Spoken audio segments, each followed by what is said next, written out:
All right, guys, we have two Tenmarks again this week for homework. The first one is called multiply a fraction by a fraction. Both of these will be review, so there isn't a whole lot here except some of the details. So please watch the video to understand the types of questions, because the procedure I think you're pretty good at. Fraction by a fraction, remember, is just a numerator times a numerator. So 7 times 1 is 7, 10 times 2 is 20. Decide which model can be used to represent this equation. So remember, we're looking for something broken into tenths. So there's 1, 2, 3, 4, 5, 6, 7, 8, 9, 10. So there's 10, and then times a half. So we split this in half. So this represents the 7. You can see it was blue. The 7/10 crossed with the 1/2. So sure enough, there's 1, 2, 3, 4, 5, 6, 7 out of the 20 total squares. So one like this, it's basically like the one we did in our interactive notebooks. You're just looking for seven of the squares colored in. So here, obviously, there's 1, 2, 3, 4, 5, 6. That doesn't work. Here we have 1, 2, 3, 4, 5, 6, 7. So that one looks good. And this one has 8. So you're just going to click yes or no based on where our tenths and our halves cross. Next one here, there's two fractions. The picture shows the result. Select all that can be described. The fraction is 3/4. The fraction 3/4 is one of the factors. That can't be possible. See how it's broken into thirds? And then the other way is also broken into thirds. So both of these are thirds. So this is out and this is out. The picture shows 2/3. There's 2/3. That would have been blue times 1/3, which is an orange. Sure enough, that's good. And that would make 2 out of the 9 total squares. All right, so hopefully those look pretty familiar to you. Some of them will just be this simple. You're just going to multiply across, and it's 4/72, and then you can reduce. Here's another one we just looked at.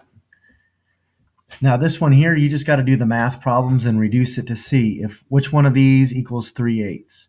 Here you'd have 15 times 15/40, which would reduce down to 3/8. So that one goes here. So you can just click that. And here we have 2/7. This one is 12/32, which ends up being reduced down to 2/7. So just do the math and reduce on those. Same thing here, so we can skip that one. Once again, we've seen this model, fifths, 1, 2, 3, 4, 5. There's 1/5 there, would have been in blue, times fourths, 1, 2, 3, 4 fourths. Where they intersect is 3 out of 20. So that's what you're looking for every time. For number 8 here, we've seen one like this. 9, you're just simply multiplying across. That's 16/36, and you're just going to pick that. So pretty simple. Same thing here. We got 3/30. You're going to type that in the box. I believe reduced or not reduced is fine, just like on the air test. So first one, pretty simple. Second one this week is called multiply a whole number by a fraction or a mixed number. Once again, this is just review. You're just going to do the math. Don't forget something simple. This is the same as putting the 4/1. And remember, we want to find out how many halves. So we multiply. 2 times 1 is 2. Plus this extra one up here is 3. So it's 4/1 times 3/2. Look for any reduction. You can reduce ahead of time. I'm not going to show that here. Let's just multiply and make that a 12/2. And remember, then you divide the top number by the bottom number, which will give you 6. All right, so if you go back here,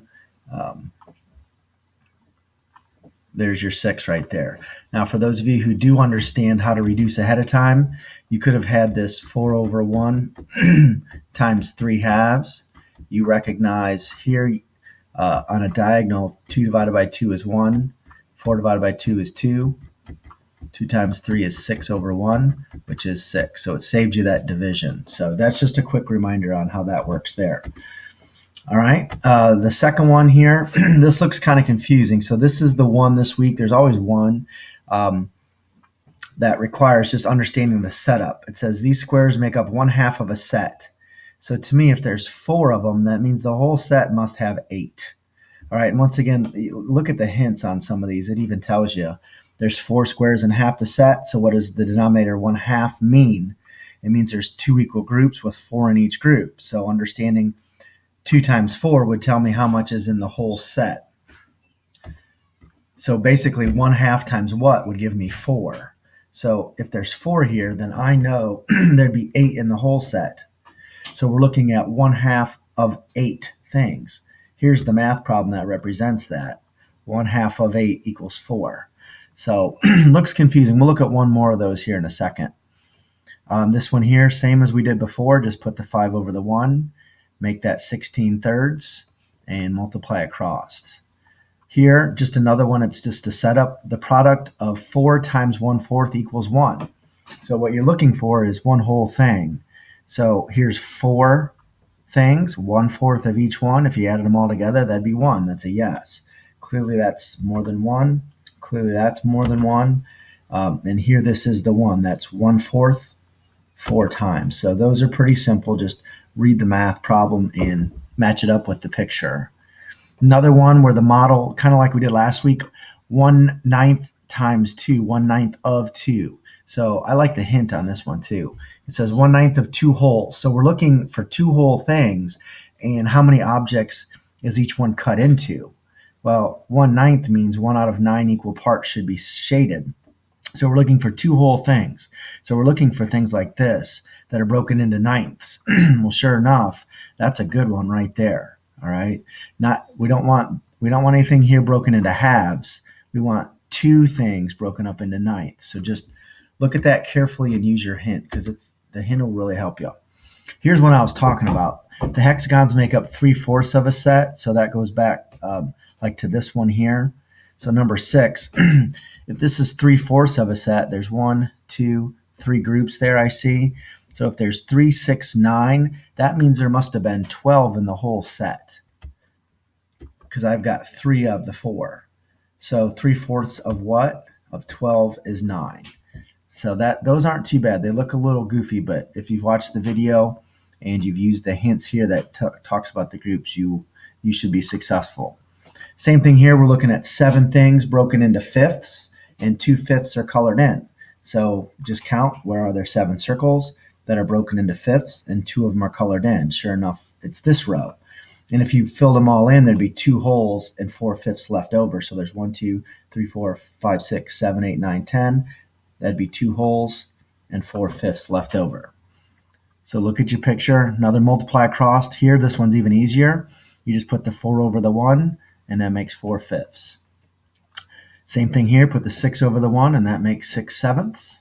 And then finally, we've already looked at the model. Remember, we want to use our hint, right? 2/4 of 4 things. So we want 4 total items. So that makes this one out.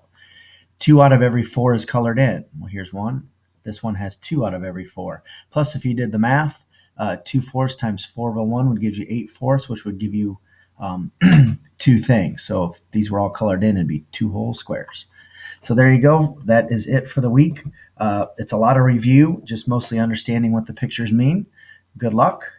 Get these done before Friday, and come see me if you need any help.